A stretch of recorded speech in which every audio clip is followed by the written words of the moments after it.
Bonjour à tous, j'espère que vous m'entendez bien. Donc là, on va attendre quelques petites minutes avant de commencer notre premier talk avec Alpharon, qui va donc vous présenter la prochaine formation à propos de Microsoft ATA. Donc n'hésitez pas à m'envoyer un chat si vous n'entendez pas, s'il vous plaît. Ou alors si vous m'entendez, merci de me confirmer juste par chat un oui, s'il vous plaît. On va attendre encore quelques minutes.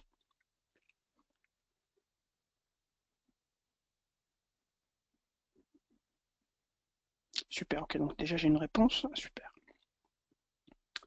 Donc il est 18h06, à 18h08, nous allons commencer notre premier talk.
Ok, donc j'ai reçu plusieurs messages me disant que le son est bon, donc vous m'entendez bien. Donc il est 18h07, tant pis pour les retardataires, parce que donc ceux qui sont présents, ils sont à l'heure, donc nous allons commencer.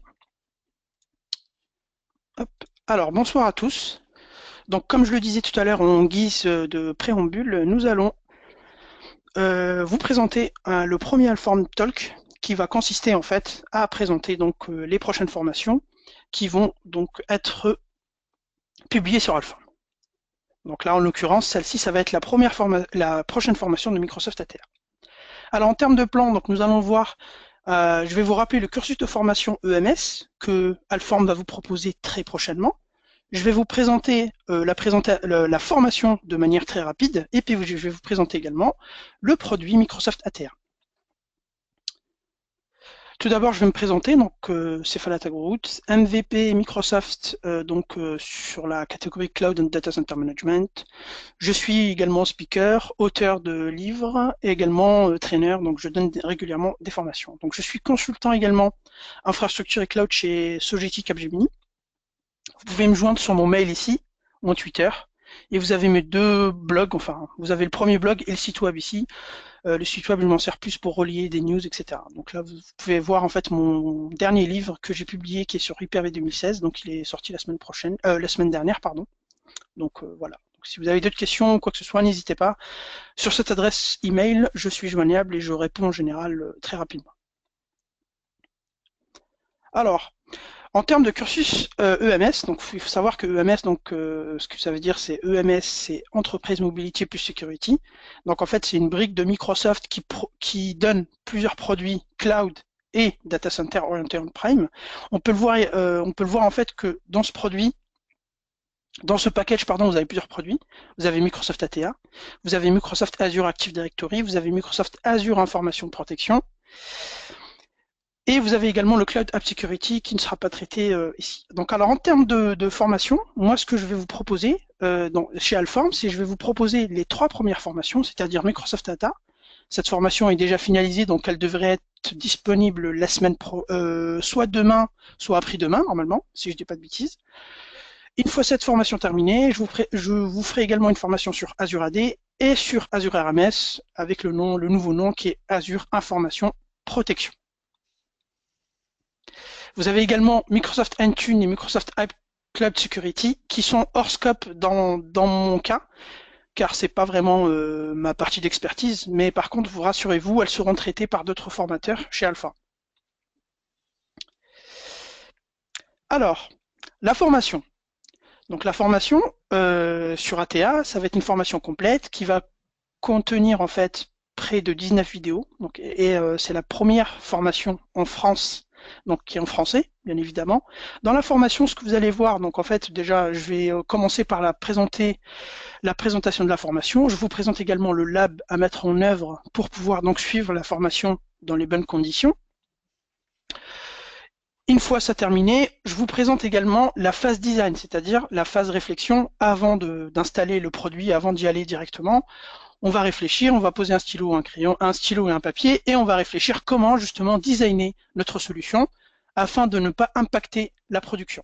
D'accord? Donc une fois que nous avons fait le design, la réflexion, etc., on passe à l'installation du produit. L'installation du produit qui dit donc ça va être toute l'installation de tous les composants du produit pour qu'il soit fonctionnel. D'accord? Et une fois que c'est installé, bien entendu, nous allons voir des phases d'administration, parce que forcément, quand vous allez l'installer en production, vous allez également avoir des tâches d'administration au quotidien. Et on passera également par une partie troubleshooting qui vous permettra de débugger votre infrastructure en cas de besoin. Alors, en termes de plan, comme ici, en fait, vous allez voir, donc ici, dans cette présentation, je vais vous présenter donc le Microsoft ATA, et en termes de plan, je vais vous présenter les choses suivantes. Donc, je vais vous présenter donc le produit, qu'est-ce qu'il fait, son introduction. Nous allons voir un peu l'architecture, un espèce d'overview avec les présentations d'éléments, c'est-à-dire les éléments que contient Microsoft ATA. Nous allons voir la phase planification, c'est-à-dire la phase design et surtout la phase capacity planning.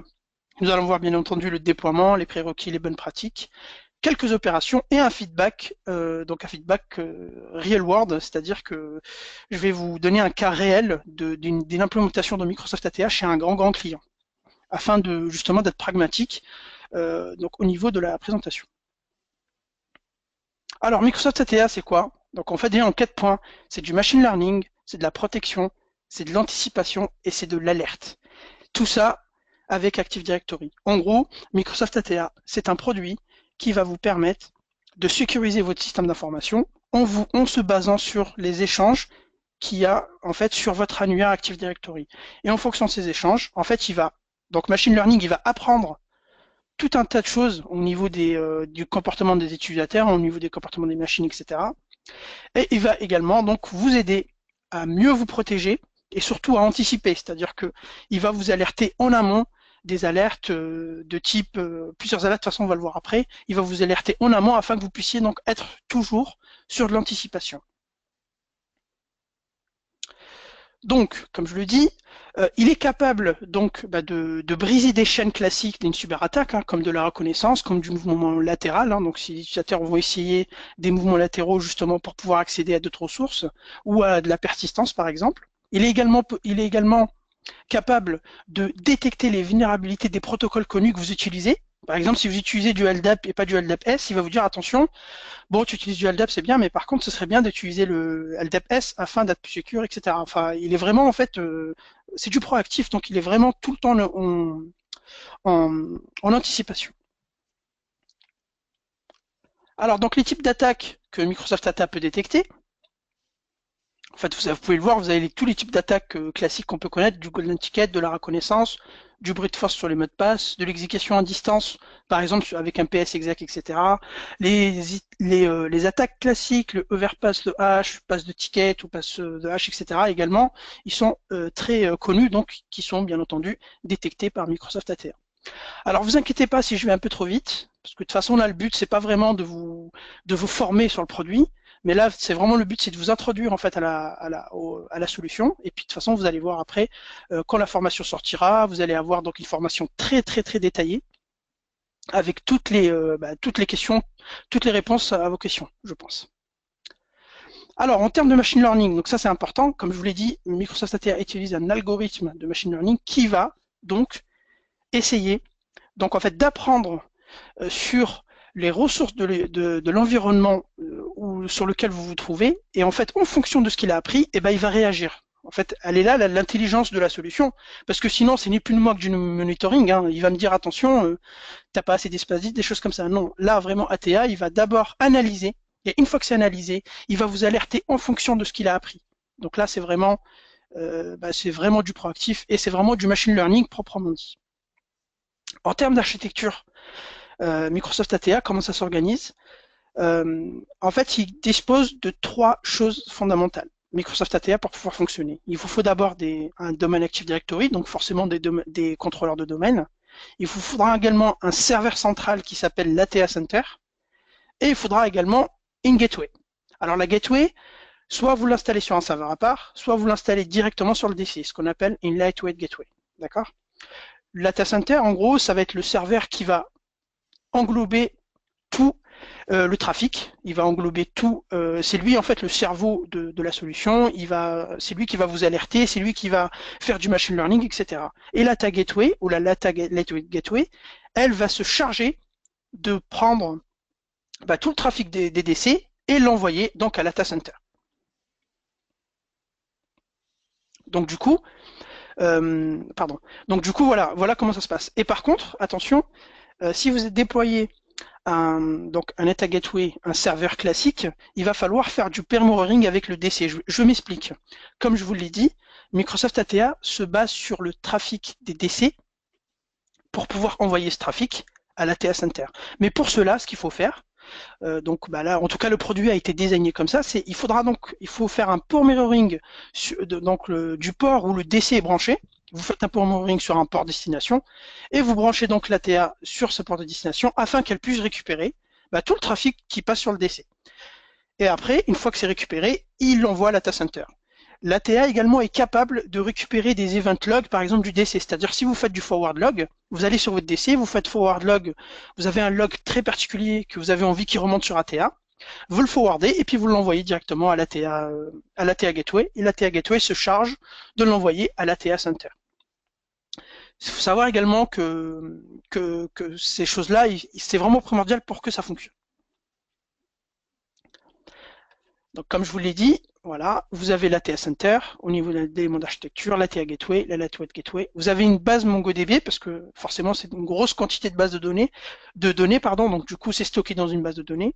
Vous avez une ATA Web Console qui vous permet bien évidemment de voir les notifications, etc.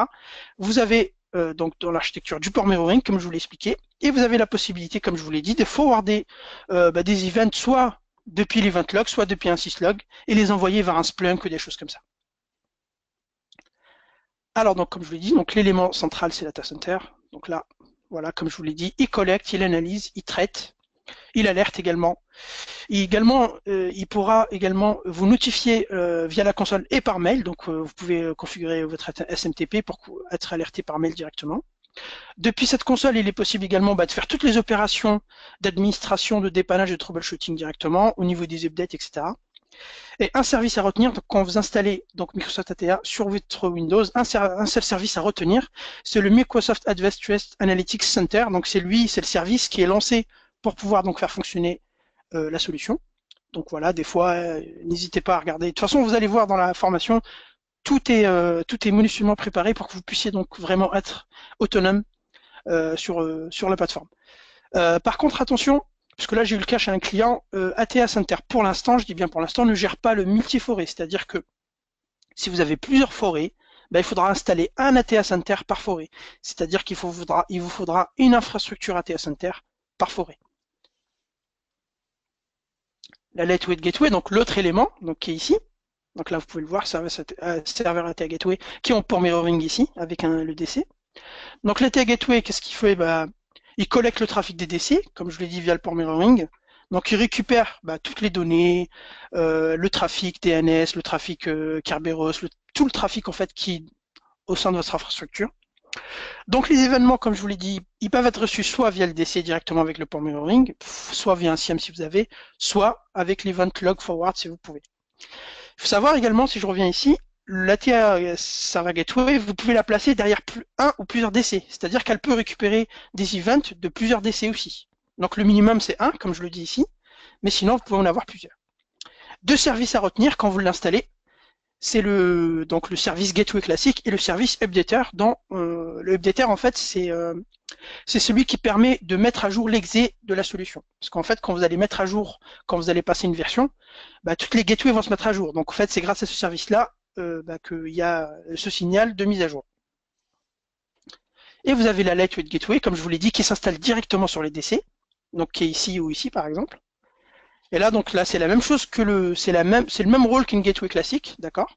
À l'exception, c'est que c'est des ressources limitées parce qu'en fait, une lightweight gateway en général, on va la mettre sur des DC qui n'ont pas beaucoup de trafic ou sur de REDC par exemple, sur des DC qui sont en lecture seule, d'accord.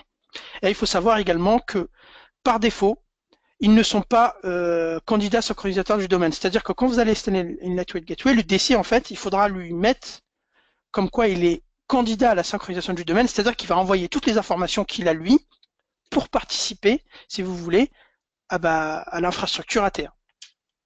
Donc ça, c'est à cocher. Alors que la gateway classique, celle qui est ici, elle est par défaut synchronisateur du domaine.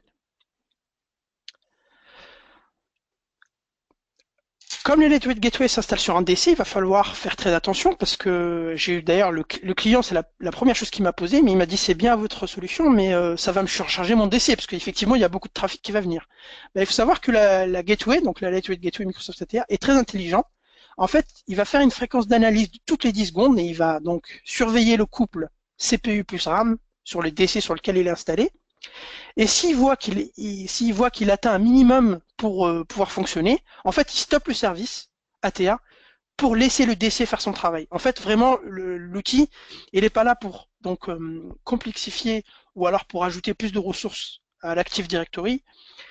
Dès qu'il voit qu'il charge l'Active Directory, il va s'éteindre tout seul pour pouvoir donc en fait laisser l'Active Directory fonctionner de manière classique. Donc là, vous voyez, il faut un minimum de 15% de ressources pour pouvoir qu'il fonctionne normalement. Donc au niveau de la base de données, qu'est-ce qu'elle fait? En fait, elle va stocker la configuration de votre ATA Center, de votre ATA Gateway, etc. Elle va surtout stocker les activités, les événements et les activités sur le réseau. En fait, tout sera stocké dans la base de données. Donc vous imaginez que si vous avez un gros réseau, je vous laisse imaginer la taille de la base de données. Alors par défaut, vous avez le chemin, je vous l'ai mis ici, qui est dans ces programmes files, le nom du produit, Center, MongoDB, Bing Data. Et donc ici, vous avez directement accès à votre base de données. Vous avez également, au niveau de la part de l'architecture, l'ATA Web Console. Donc là, la Web Console, c'est celle-ci. Donc là, je vais vous montrer en image. Ici. Donc la Web Console. Donc une fois que c'est installé, vous avez la possibilité de faire plusieurs choses. Vous avez ici l'ATA Center. Donc là, là, si vous voulez, c'est l'adresse IP par laquelle il va être interrogé. Donc là, ça va être le service pour être interrogé. Vous avez également la certificat, parce qu'il faut savoir que l'ATA Center, pour pouvoir communiquer avec l'ATA Gateway, il fonctionne par certificat. Donc en général, il vaut mieux faire du auto-signé. Je vous expliquerai pourquoi. Et vous avez également l'adresse IP de la console, parce que là, c'est le service et là, c'est la console. Alors, soit vous pouvez vous pouvez mettre les deux mêmes adresses IP, comme moi, je l'ai fait ici dans un lab. Mais en général, pour le service, et pour la console pour accéder ici en URL, vaut mieux en fait utiliser une autre adresse IP pour plus de sécurité. Après là vous avez également l'URL de la console. Bien entendu, de toute façon je vous montre ici dans l'information, il est possible de créer une entrée DNS et la faire pointer ici pour pouvoir donc accéder à votre data center via donc un nom et non une adresse IP. Vous avez ici les passerelles, donc là les passerelles ça va être tous les DC qui vont être installés, qui vont être surveillés. D'accord. Donc là, j'en ai pas parce que forcément, je vous laisse découvrir dans la formation comment on les installe, comment on les télécharge, etc. Vous avez ici la partie mise à jour, comme je vous l'ai dit, qui va permettre donc de mettre à jour vos passerelles, donc de manière soit automatique, soit de manière manuelle, à vous de voir. Vous avez ici serveur annuel. Là, c'est très important. Là, en fait, c'est un compte qui va se connecter à l'Active Directory. Donc, c'est un compte en lecture seule, d'accord. Et c'est grâce à ce compte-là que Microsoft ATA fonctionne en fait. Donc ça va être un compte de service qui va se connecter sur votre annuaire Active Directory, qui va donc vous générer après tous les éléments. Vous avez également la partie, comme je vous l'ai dit, vous pouvez faire du syslog ou du forward, Windows Forward, Event Forward, comme ici, vous pouvez le cocher, d'accord. Et vous avez également plein de paramètres, par exemple détection, Donc là, vous avez la partie Only Token, j'expliquerai ce que c'est. Vous avez la partie exclusion pour exclure certains trafics que vous ne voulez pas voir remonter au niveau de la console. Et là, vous pouvez voir ici dans paramètres de notification, paramétrer votre serveur de messagerie pour pouvoir recevoir les messages, etc. D'accord? Donc là, nous avons fait le tour déjà au niveau de la console en termes de configuration. On verra plus tard par la suite. Donc, un peu de réseau en termes de mirroring, comme je vous l'ai dit. Donc forcément, si vous êtes donc dans un serveur classique, il va falloir donc faire du pure mirroring pour pouvoir donc prendre le trafic du DC et le copier donc vers l'ATA gateway. Il faut savoir que il faut faire très attention si vous avez des machines virtuelles à ne pas les bouger donc de ASIC ou d'Hyper-V, parce que si vous les bougez, votre switch, donc lui qui est connecté, si vous n'avez pas de switch distribué, hein, donc si vous avez des switches classiques, des switches virtuels et qui sont configurés sur la carte réseau en question, si la machine virtuelle par exemple bouge, je ne sais pas, à cause d'un live migration ou à cause d'une règle DRS ou quelconque, vous allez perdre la configuration pour mirroring. Donc ce qu'il faudra faire donc, en termes de bonne pratique, donc ça j'en parle dans la formation, je l'ai fait chez mon client également, c'est que tous vos vos serveurs gateway, pardon, une fois qu'ils sont configurés avec le port mirroring, etc., vous ne les bougez pas, vous faites des règles DRS pour dire que je veux qu'elles restent tout le temps sur sa tête, etc. Afin justement de ne pas perdre donc la partie port mirroring. En termes de déploiement, donc là je vous ai mis le lien, vous pourrez aller regarder. De toute façon, le PowerPoint vous sera donné, hein, donc vous inquiétez pas. Ce lien en fait va vous permettre de sizer votre déploiement, c'est-à-dire que il va vous dire toutes les ressources qu'il faudra pour votre serveur ATA Center en termes de RAM, en termes de bande passante, en termes de stockage au niveau de la base de données, etc. Et au niveau des serveurs ATA et Lightweight Gateway également. En fait, donc ça va être juste un script qui va tourner au niveau de votre environnement, et en fonction de votre environnement, il va vous proposer une configuration adéquate. Donc je vous laisserai regarder ce lien dans l'avenir. Hein. Donc après, si vous avez des questions ou quoi que ce soit, n'hésitez pas à revenir vers moi. De toute façon, c'est traité et surtout, j'ai fait une démonstration également dans la formation. Alors le déploiement. Donc en fait, quand vous allez déployer votre solution, vous allez avoir plusieurs choix. Vous allez avoir déjà le choix de la data center. Est-ce que je le fais en physique ou en virtuel? Là, j'ai envie de vous dire, c'est pareil. En fait, il n'y a pas de réponse juste, oui ou non. Virtuel, c'est bien effectivement parce que vous avez plus de scalabilité, vous allez pouvoir mettre de la mémoire. Enfin, on connaît tous les avantages de la virtualisation aujourd'hui. Mais par contre, ce qui est intéressant, c'est de voir que la virtualisation, malheureusement, des fois, elle a quelques limites, notamment au niveau réseau. Et il faut savoir que, par exemple, chez mon client, là, je suis obligé de passer sur du physique parce que la machine virtuelle, malgré qu'elle fait plus de 250 Go de RAM et avec plus de 32 CPU, elle ne tient plus parce qu'au niveau réseau, ça ne suit plus. Donc, du coup, obligé de passer sur du physique. Après, vous avez le type de passerelle, comme je vous l'ai dit, soit du classique, soit du léger, c'est-à-dire soit du ATA Gateway classique, soit du ATA Lightweight Gateway. Je répète encore une fois, le gateway classique, c'est sur un serveur qui vient donc entre le DC et la data center avec un port mirroring, ou alors une lightweight gateway qui est directement installée sur le DC. Donc là, c'est pareil, comme je vous l'ai dit, en général, les serveurs classiques, les gateways classiques, on va plutôt les mettre sur les DC qui ont énormément de trafic, sur les gros sites, et sur les petits sites ou les petits succursales ou des RODC, nous allons privilégier donc l'ATA Lightweight Gateway. En termes de certificats, pareil, parce que comme vous le savez, tous les éléments, ils communiquent grâce à des certificats, en termes d'authentification, etc. Là, vous avez le choix, soit vous utilisez votre PKI interne pour vous générer vos certificats, soit vous faites de l'auto-signé. En termes de best practice au niveau sécurité, vaut mieux utiliser l'auto-signé afin que votre infrastructure ATA, ATA soit vraiment en fait un fantôme au niveau de votre infrastructure pour les hackers, pour qu'ils ne puissent pas en fait donc voir que vous avez des certificats qui après en fait parce qu'ils vont pouvoir, si vous voulez, cibler les types d'attaques et ils vont pouvoir donc attaquer votre ATA Center, etc. C'est pour ça que la best practice de Microsoft vaut mieux quand même privilégier l'auto-signé afin de ne pas, si vous voulez, cohabiter avec d'autres éléments critiques de l'entreprise, comme un serveur PKI, comme la PKI par exemple, qui est quelque chose qui est très critique. Vous avez également la même chose, vous pouvez également choisir soit vous faites du SIEM, soit du forwarding au niveau des alertes. Qu'est-ce que vous voulez? Donc là c'est pareil, c'est en fonction de votre infrastructure. Il n'y a pas de réponse oui ou non. Et là, question importante, c'est est-ce que l'Ata Center, enfin tout le l'Ata Center et la Gateway, je les joins au domaine ou pas? Parce qu'en fait, normalement, les versions précédentes, tout fonctionnait en workgroup. Vous ne pouviez pas les joindre au domaine. Donc du coup, comme je vous l'ai dit en termes de sécurité, qui joue en workgroup, si c'est en workgroup, ça veut dire qu'ils ne sont pas visibles dans l'AD, ils n'ont pas d'objet dans l'Active Directory, donc on aura, voilà, on pourra moins, enfin, on pourra difficilement quand même les atteindre en termes donc de sécurité, etc. Par contre, si vous voulez, donc là, en fait, il faut privilégier soit la sécurité, soit le management. Parce que soit, si vous privilégiez la sécurité, effectivement, vous allez les mettre en workgroup et vous allez être tranquille. Le souci d'être en workgroup, c'est que vous n'allez pas pouvoir les manager correctement. Si vous avez des GPO, des choses comme ça va être très compliqué de gérer vos serveurs, etc. Donc là, c'est pareil. C'est en fonction de votre ressenti, en fonction de vous, de votre sensibilité par rapport à la sécurité, etc. Donc, mais en général, quand même, c'est un outil de sécurité. On met les efforts qu'il faut pour le manager, mais en général, on privilégie de le mettre donc en workgroup. Donc, comme je le disais, en termes de déploiement, les avantages, pareil à la Lightweight classique, c'est que elle peut prendre jusqu'à 50 000 donc, paquets par seconde au niveau de la carte réseau, tandis que la Lightweight Gateway, elle prend que 10 000. Voilà, donc les scénarios, comme je vous l'ai dit, ça va être le AirWays distance, distant, etc.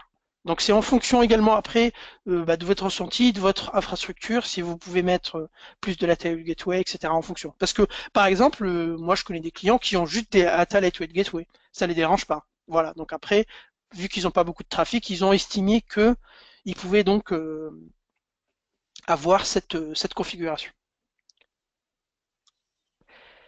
Voilà, donc les bonnes pratiques, je répète encore une fois, pas de nom évident à vos serveurs, hein, pas de ATA Center, des choses comme ça. Bien entendu, il faut qu'il soit à jour, à jour et à jour. Donc le patch management est super important. Donc mettez vos machines à jour. Soit vous avez un WSUS chez vous, soit vous avez SCCM ou quoi que ce soit, mais mettez vos machines à jour. Donc l'ATA Center et l'ATA Gateway en workgroup, attention. Et vous pouvez également, comme je le dis, utiliser un mix, c'est-à-dire faire de l'ATA Gateway et faire du LATA Lightweight Gateway.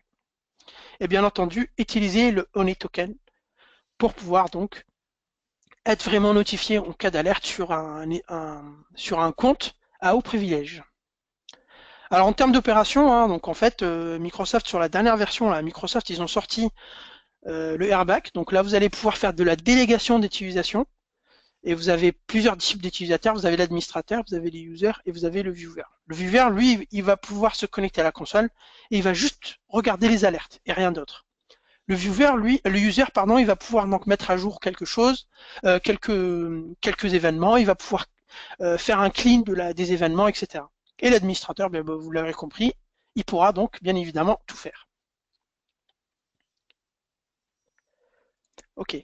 Après, vous avez également la gestion des logs. Donc là, je vous ai mis le chemin par défaut des logs. Ça, c'est très important quand vous allez quand vous allez l'installer.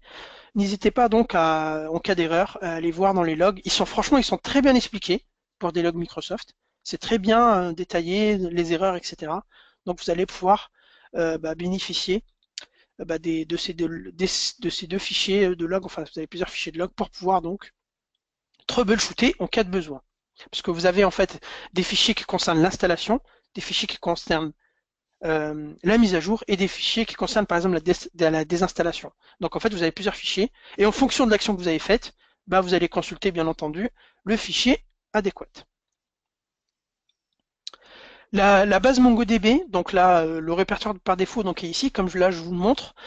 Il est possible également de se connecter via un client classique, hein, donc chef MongoDB, des choses comme ça, pour pouvoir en fait donc administrer directement votre base de données, pour faire par exemple des extracts, pour faire un dump, pour justement faire des requêtes, des requêtes donc SQL au niveau de la base, pour pouvoir donc, enfin c'est pas vraiment c'est pas de l'SQL, mais pour faire des requêtes en fait pour pouvoir donc en fait faire remonter des informations, d'accord? Donc c'est des choses qui sont tout à fait possibles. Alors en termes de feedback, parce qu'on va en finir et puis après nous allons passer à quelques questions-réponses. En termes de feedback, récemment donc j'ai installé un environnement donc hautement disponible, donc Microsoft ATA, avec plus de 51 DC dans le monde. Donc l'ATA de production fait 128 Go de RAM avec 16 vCPU. Mais ce n'est pas suffisant de toute façon parce que là on voit en fait qu'ils ont quand même beaucoup de trafic réseau. En termes des gateways, comme je vous l'ai dit, on peut faire du classique. J'ai 18 gateways classique, d'accord, et j'ai 33 via des Lightweight Gateway, puisque le client a énormément de sites, a énormément de REDC, a énormément de sites lointains qui ne nécessitent pas beaucoup de trafic, d'accord. La taille de la base, elle fait à peu près plus de 450 gigas, donc c'est pas en 9 mois, c'est pas déconnant. Puis, comme je vous l'ai dit, passage en physique en cours parce que en fait la TA Center est vraiment en fait ne tient plus la charge au niveau réseau, donc bah, il va falloir passer à du physique. Et également, ce client a un lab avec 6 DC, avec un ATA Center. Et donc là, pareil, dans le lab, nous avons également mergé afin d'être alignés à la prod. Donc 2 gateways classiques et 4 lightweight gateways. Comme ça, en fait, quand il y a des mises à jour, des troubleshooting à faire, on les fait d'abord dans le lab. Et une fois que c'est terminé, on pourra donc passer à la prod. Alors avant de finir, je vais vous montrer quelques alertes que Microsoft ATA est capable de vous remonter. Là, en fait, on va pouvoir le voir ici. Hop. Vous avez la partie reconnaissance DNS, donc ici, par exemple, si quelqu'un en fait a envie de parser votre zone DNS, etc. Donc Microsoft ATA est capable de vous le faire remonter. Donc en fait, les alertes, vous allez les voir. Quelque chose, c'est que l'interface est super intuitive. Donc vous recevez ici l'alerte. Vous avez la possibilité donc de prendre des notes, de dire par exemple attention, c'est un faux positif, des choses comme ça. Vous avez la possibilité de la partager comme ceci, avec les membres de votre équipe. Vous allez envoyer l'URL et donc votre équipe va pouvoir donc la consulter. Vous avez également la possibilité d'exporter l'alerte via fichier Excel afin d'être plus granulaire en termes de recherche, parce que vous allez avoir plusieurs choses qui vont être dans le fichier Excel. Vous pouvez également faire détail, et dans détail ici, vous allez avoir donc exactement ce qui a été fait. Donc là, on peut le voir par exemple. 7 tentatives ont été faites de DNS reconnaissance sur la zone lab.fr, d'accord, par exemple, des choses comme ça. Voilà. Donc là, on voit que la connexion a été refusée. Il vous dit quand même que l'attaque n'a pas réussi. Par contre, il y a eu quand même cette tentative. Donc vous voyez quand même, il va vous le dire directement, attention, j'ai eu une attaque, etc. Et surtout, là, il vous dit, regardez, j'ai une activité DNS suspecte provenant du client 01. Donc là, il va vous dire qui a fait quoi, quand, quand et comment. Donc là, ça va être dans le fichier Excel. Quand vous allez pouvoir l'exporter, ici, vous allez voir en fait tous les détails en termes de troubleshooting. Après, si je reviens ici, notre attaque par exemple, on peut voir également le honey token. Donc le honey token, qu'est-ce que c'est? Je vais vous montrer juste ici. Configuration. Hop, ici, paramètres. Et en fait, le honey token, donc c'est quoi? C'est un compte que vous allez définir, un compte à haut privilège, vraiment un compte vraiment, par exemple, administrateur du domaine, des choses comme ça. Et ce compte-là, en fait, vous allez définir définir qu'il faut pas qu'il y ait d'activité dans le réseau. C'est-à-dire ce compte, il sert juste de honey token en fait, hein, donc forcément, c'est vraiment, il sert de ce que ça veut dire. Et donc du coup, vous allez mettre son ACID ici. Donc là, par exemple, vous voyez que j'en ai mis 3. Vous mettez son ACID ici. Et ATA, à chaque fois qu'il va repérer que ce ACID a eu quelconque activité dans le domaine, il va automatiquement donc vous alerter. Donc c'est quelque chose de très important, hein. Si vous voulez donc surveiller des comptes vraiment donc au privilège qui ne doivent pas avoir d'activité normalement. Et donc là, il me dit par exemple, les activités suivantes ont été exécutées par l'administrateur parce que là, j'étais admin du domaine. Là, il me dit, ça, il a été connecté de quelle station, authentifié de quelle station, et à l'aide de Kerberos, regardez ce qu'il a fait. Voilà, donc là, il vous dit vraiment ce qu'il a fait. Ce qui est bien à TA également, c'est qu'à chaque alerte, il vous donne quelques petites recommandations, comme vous pouvez le voir ici. Voilà, par exemple, il vous dit déplacer les ordinateurs. Bon, c'est des petits trucs, mais de temps en temps, ça peut donner une piste hein, quand on a une alerte et qu'on ne sait pas trop quoi faire, quand on est stressé, etc. Donc, si vous cliquez sur détail, ici, nous allons pouvoir voir ici, donc, le client, donc, il voulait se connecter à mon DC, ici 01, donc il s'est connecté, comme vous pouvez le voir ici. Donc là, c'est du Kerberos classique du trafic.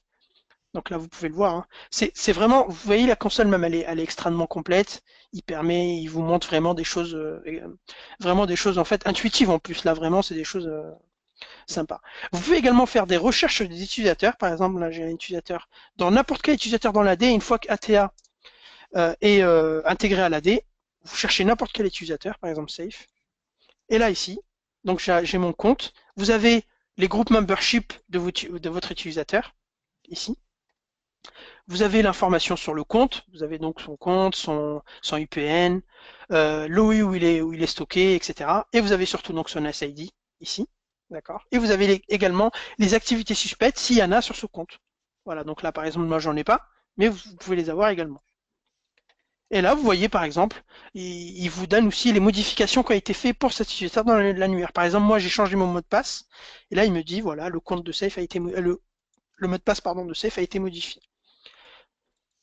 Il faut savoir qu'une fois que ATA est en place, vous avez vraiment, mais tout sur vous avez vraiment tout sur vos machines. Voilà, par exemple, là, j'ai plusieurs DC. Si je clique sur DC01, voilà, bah, je vais avoir plusieurs trucs.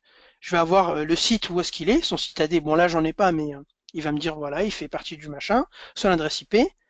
Les informations sur le compte, donc sur l'objet Active Directory. Vous avez les noms principales de service. Vous avez l'OU où est-ce qu'il est stocké. Vous avez également vous avez également ici son SID de l'objet, vous avez également le nom DNS complet, et vous avez les activités suspectes en fonction de l'objet, par exemple. Vous voyez, voilà. Une autre attaque que je voulais vous montrer, c'est la gestion à distance, c'est la commande à distance. C'est-à-dire que si par exemple vous êtes sur un serveur et que vous essayez donc d'exécuter quelque chose à distance, par exemple sur un domaine contrôleur, donc c'est quelque chose quand même qui est assez grave. Et là, en fait, regardez, il me dit, attention, tentative d'exécution à distance a été détectée.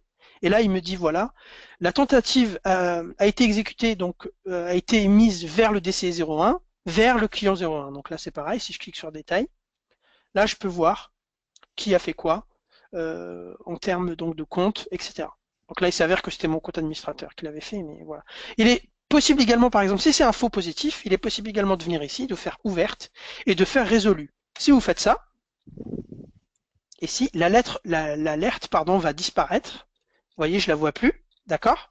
Parce qu'en fait, je considère que je l'ai trusté, parce que c'est moi, j'ai fait des tests, machin, et donc ça part. Voilà. Donc c'est en fonction de, pareil, c'est en fonction de votre environnement, de choisir, etc. Il est possible également de revenir ici dans résolu et de la retrouver ici, et de la mettre en ouverte, afin donc qu'elle soit tout le temps ouverte pour pouvoir donc la voir. Voilà, donc je pense que nous avons fait le tour. De toute façon, pour tout ce qui est autre, si vous avez donc d'autres interrogations et d'autres curiosités au niveau du produit, de toute façon, n'hésitez pas à suivre la formation qui sera donc disponible demain avec 19 vidéos. Je pense qu'elle est vraiment complète et vous allez voir, après cette formation, vous serez complètement autonome sur un produit qui est pas trop connu du marché. Donc attention, il est encore pas très mature, hein. Il y a quelques attaques encore qui ne sont pas encore, si vous voulez, récupérées. Mais Microsoft travaille sur son algorithme et donc il essaye de corriger des choses qui ne vont pas. Voilà, donc en termes de conclusion ATA, c'est simple. En fait, c'est de la sécurité, surtout, parce que forcément, ça va vous alerter sur la vulnérabilité, sur la sécurité en termes général de votre système d'information. C'est de l'anticipation, parce que forcément, il va vous aider à anticiper sur les problèmes, à briser des chaînes de cyberattaques, etc., si vous avez des attaques. Et surtout, c'est de la facilité, puisque vous allez le voir quand vous allez suivre la formation, vous allez voir que le produit n'est pas vraiment très difficile à mettre en œuvre, ou alors très difficile à déployer, ou alors à manœuvrer. C'est vraiment quelque chose d'accessible, je pense. Donc après la formation, vous serez complètement autonome. Donc après, bah, si vous voulez en savoir plus, bah, n'hésitez pas à suivre la formation qui sera disponible, je répète encore une fois, soit demain, soit après-demain. À confirmer, bien sûr. Donc voilà, donc là, si vous avez des questions, n'hésitez pas à me les poser par chat et je vais essayer d'y répondre le plus possible. Donc on se donne que 10 minutes de questions afin de clôturer le webinar.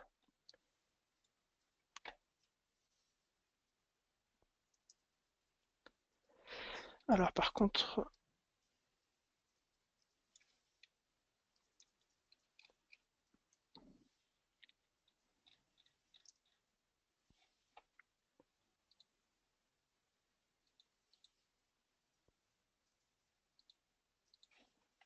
question.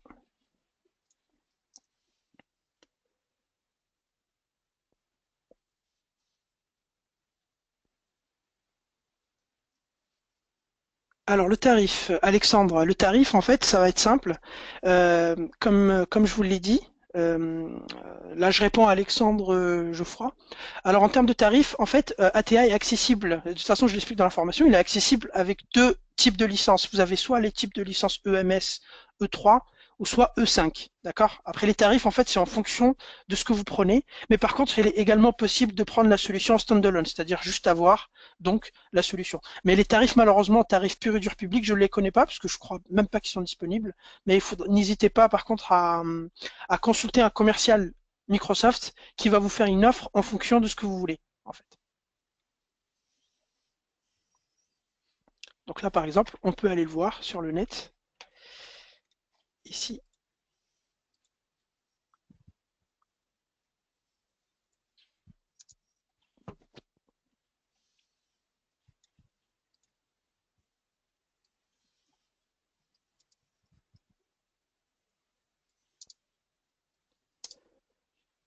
en fait, vous avez le package ici Microsoft EMS. Et comme je vous l'ai dit, donc il contient plusieurs produits, hein, plusieurs briques.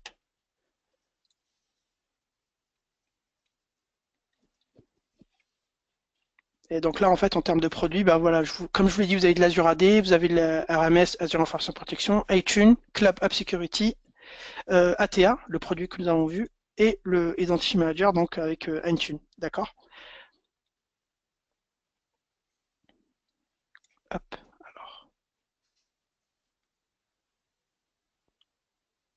Alors en termes de facturation, Walid, comment ça se passe? C'est simple, en fait, c'est vous achetez le produit, la licence et ça fonctionne directement.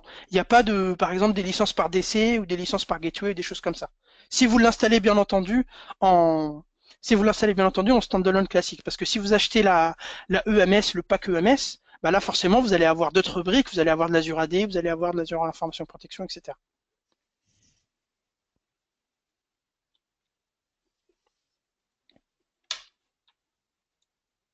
Mais Alexandre, effectivement, comme je vous l'ai dit, ouais, désolé pour les tarifs parce que je les ai pas, parce que d'ailleurs je les connais pas. Par contre, il est possible d'envoyer des mails. Je sais qu'ils répondent facilement quand, de toute façon, quand vous leur demandez des offres. Là, par contre, ils répondent au niveau donc bah, du tarif exact. Parce qu'en plus, moi, je travaille avec des clients, si vous voulez, donc j'ai des tarifs, j'ai des enterprise agreements. Donc du coup, si vous voulez, c'est des contrats qui sont signés. Donc le tarif, on le connaît même pas, si vous voulez. Donc pour l'avoir déployé chez les clients, c'était vraiment que de l'agreement. Donc, mais par contre, vous pouvez leur poser la question et puis vous n'hésitez pas à aller sur le site. Il y a énormément d'informations là-dessus. Donc si vous avez d'autres questions, n'hésitez pas.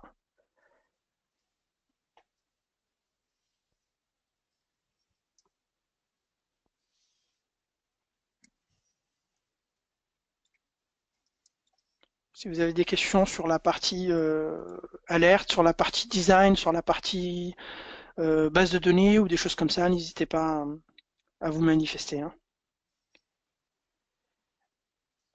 Alors, est-il possible de le configurer en PowerShell? Et non, malheureusement, parce que c'est tout simple, parce qu'en fait, le produit n'a pas de module PowerShell.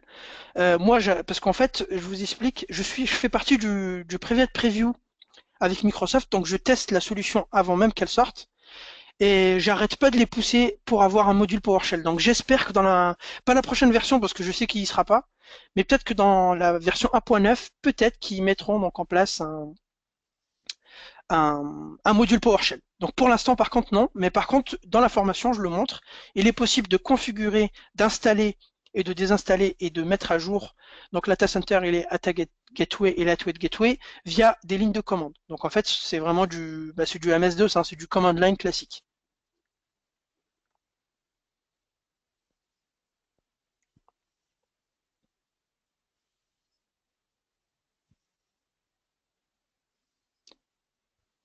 Solution in OpenVS. Et non, non, non, parce que cette solution, en fait, Microsoft ATA, je réponds à la question de Hassan, c'est vraiment une solution de machine learning. En fait, vous allez voir quand vous allez le déployer, vous allez comprendre vous-même. En fait, c'est une solution qui vit toute seule. C'est-à-dire qu'elle va pas vous attendre, vous, elle va pas vous attendre, c'est-à-dire derrière votre écran, et vous allez checker les alertes en fonction de ce que vous voulez. C'est elle qui va elle-même apprendre. Il lui faut 20 jours à peu près pour tout apprendre, et une fois qu'elle a appris, par exemple, j'ai un utilisateur qui s'est jamais connecté sur un serveur. Il va me dire attention, bah, l'utilisateur A, ça fait par exemple 3 ans qu'il est dans l'entreprise et je l'ai jamais vu se connecter sur ce serveur-là. Comment ça se fait? Est-ce que c'est normal, etc. Vous voyez, c'est vraiment vraiment du machine learning pur et dur. Et c'est vraiment de l'intelligence pour le coup.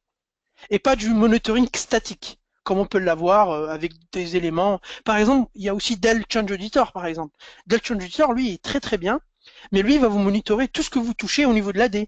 Est-ce que j'ai rajouté, par exemple, si j'ai touché un groupe sensible, est-ce que j'ai rajouté un utilisateur, des choses comme ça? Là, il va vous notifier.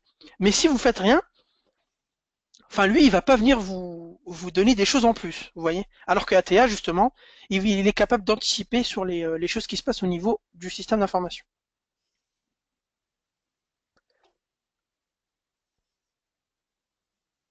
Par rapport à la VM Data Center, quand vous dites qu'au niveau, comment vous pouvez vous rendre compte que vous avez... Ah oui, très bonne question Walid, parce qu'en fait, justement, d'ailleurs, j'en ai pas parlé, mais j'en parle dans la formation, mais très bonne question Walid, c'est qu'en fait, dans ATA Center, quand il y a plein de trafic qui arrive, en fait, il va vous alerter, il va vous dire attention, j'ai énormément de trafic à traiter, donc ce que je vais faire, c'est que je vais dropper une partie, donc je vais quand même assurer le minimum syndical. Par contre, il y a une partie que je vais dropper parce que je suis trop submergé. Donc effectivement, ça vous envoie un mail et c'est également reporté au niveau de la console. Donc je ne sais pas si ça répond à ta question, Walid.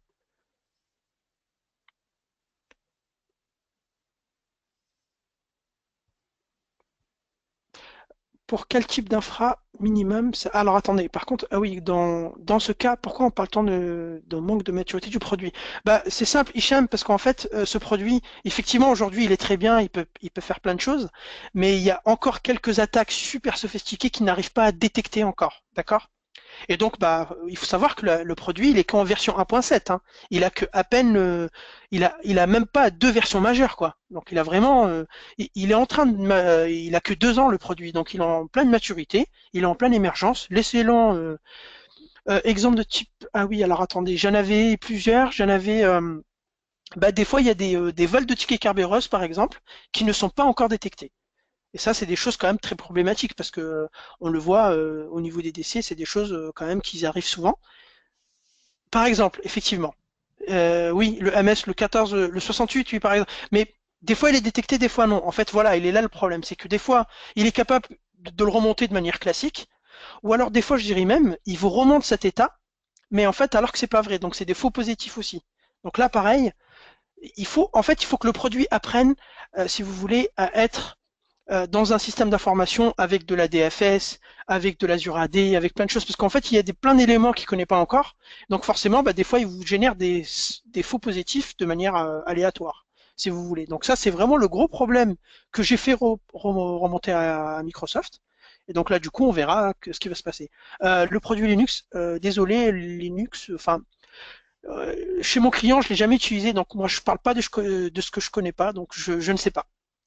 Par contre, effectivement, les attaques depuis Linux, bah, oui, ils sont détectés, oui. Si vous faites un brute force ou des choses comme ça, ils sont détectés. Je ne sais pas si je réponds à votre question par rapport à Linux, par contre. Hassan, en termes d'infra minimum, oui, bien sûr. Ah oui, si vous avez de l'OpenLDAP, oui, il est capable de le surveiller. D'ailleurs, même, comme je vous l'ai dit, par exemple, chez mon client, ils avaient de l'OpenLDAP, ils n'avaient pas du LDAP S. Il est capable de vous dire attention, vous avez énormément d'utilisateurs qui sont donc, bah, enfin, des informations qui transitent en clair. Voudriez-vous en fait passer sur du LDAP S, par exemple, des choses comme ça.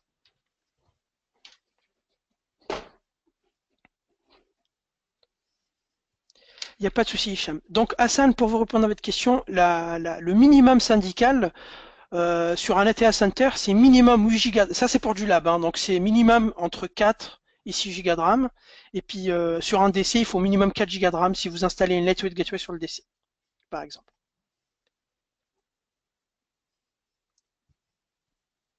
Donc n'hésitez pas si vous avez d'autres questions.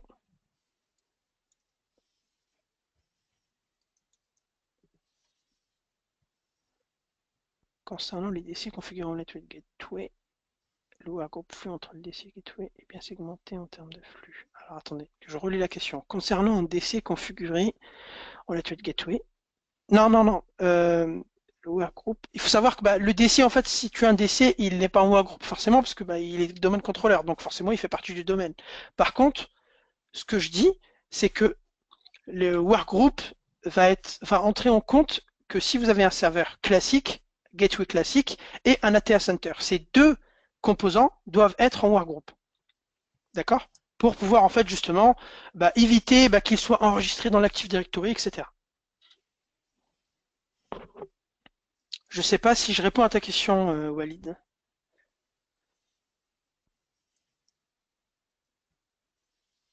Parce que le trafic n'est pas segmenté, parce qu'ils passent tous sur le même, le même switch, etc. Mais ce qui est important, c'est de ne pas le voir en fait au niveau, c'est ne pas le voir au niveau de l'AD en fait. C'est ça le plus important.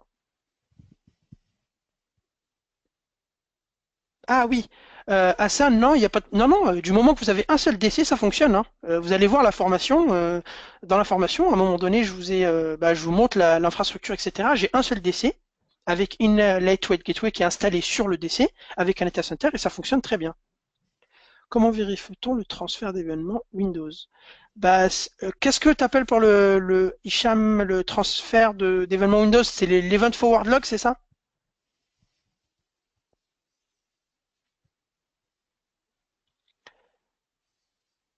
Oui, donc il a répondu. C'est simple en fait, sur la console, de toute façon, sur la console, dès que l'événement est présent au niveau du DC, donc qui est local, il va être également présent directement au niveau de la console et par mail également. Vous serez notifié également.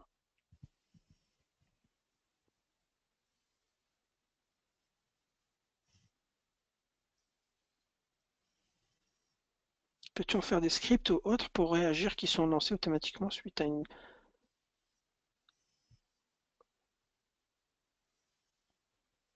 En fait, la partie remonte log, si vous voulez, elle est vraiment du parti Windows, hein. Là, vous allez la vérifier. Par exemple, vous pouvez faire directement du trafic. Vous pouvez directement générer du trafic pour pouvoir ce type d'événement. Vous pouvez le générer afin d'être sûr qu'elle a été remontée. Moi, d'ailleurs, c'est ce que j'ai fait, par exemple, pour m'assurer que le log que je demandais est bien remonté. D'accord?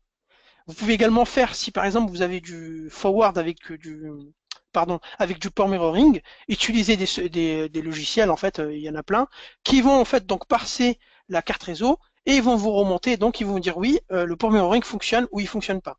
D'accord? Donc sur le trafic par exemple, Kerberos ou Aldab, des choses comme ça. Bien sûr, oui, le trafic est chiffré, comme je vous l'ai dit, il communique avec certificat et donc forcément il communique également sur le port, il communique en SSL entre tous les ATA Center et les DC, le trafic est chiffré, oui. Alors, peut-on faire des scripts ou autres pour réagir qui sont lancés en automatique suite à un... Ça dépend. Pour l'instant, non, parce que on n'a pas, si vous voulez, de plateforme qui interagit directement avec Microsoft ATA, si vous voulez. Par contre, après, vous pouvez lancer le script manuellement.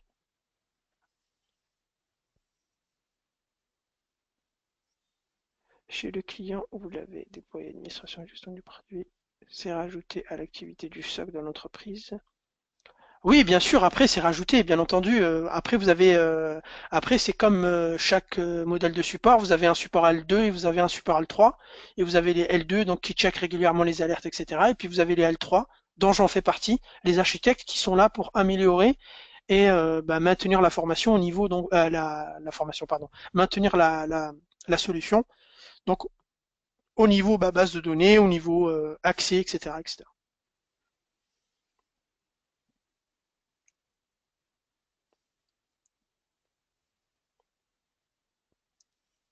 Voilà. Donc avant que ça soit trop long, donc il est 58, encore 2 minutes pour deux questions.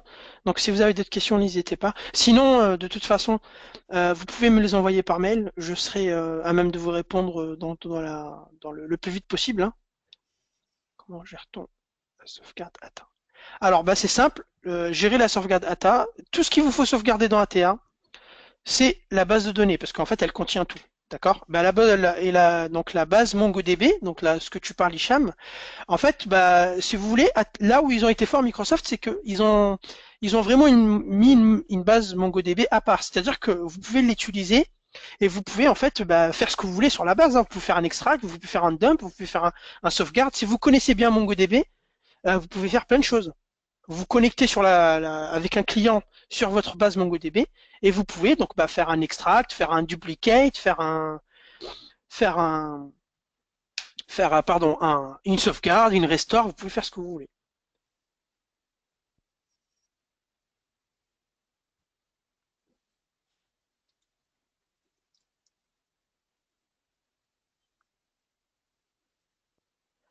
Et oui, par contre, après, oui, il faut connaître MongoDB, hein. Ça, c'est sûr que les gens qui sont pas familiers, qui sont familiers avec SQL Server, c'est pas la même chose. Mais après, vous avez plein de documentation, hein. Vous avez énormément de choses quand même qui sont gérées, qui sont quand même relativement simples à faire.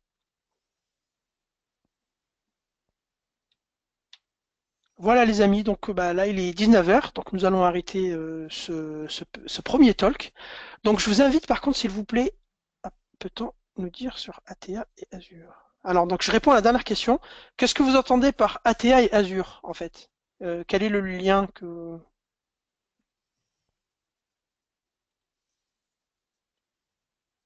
ATA dans le cloud. Pour l'instant, ce n'est pas prévu. Enfin, pour l'instant, il n'y a pas d'ATA dans le cloud, mais par contre, ça va venir prochainement dans les prochaines versions, effectivement. Bah, ça va être simple, c'est que ça va détecter les trafics des DC qui sont dans Azure, tout simplement. C'est c'est ni plus ni moins ce service-là.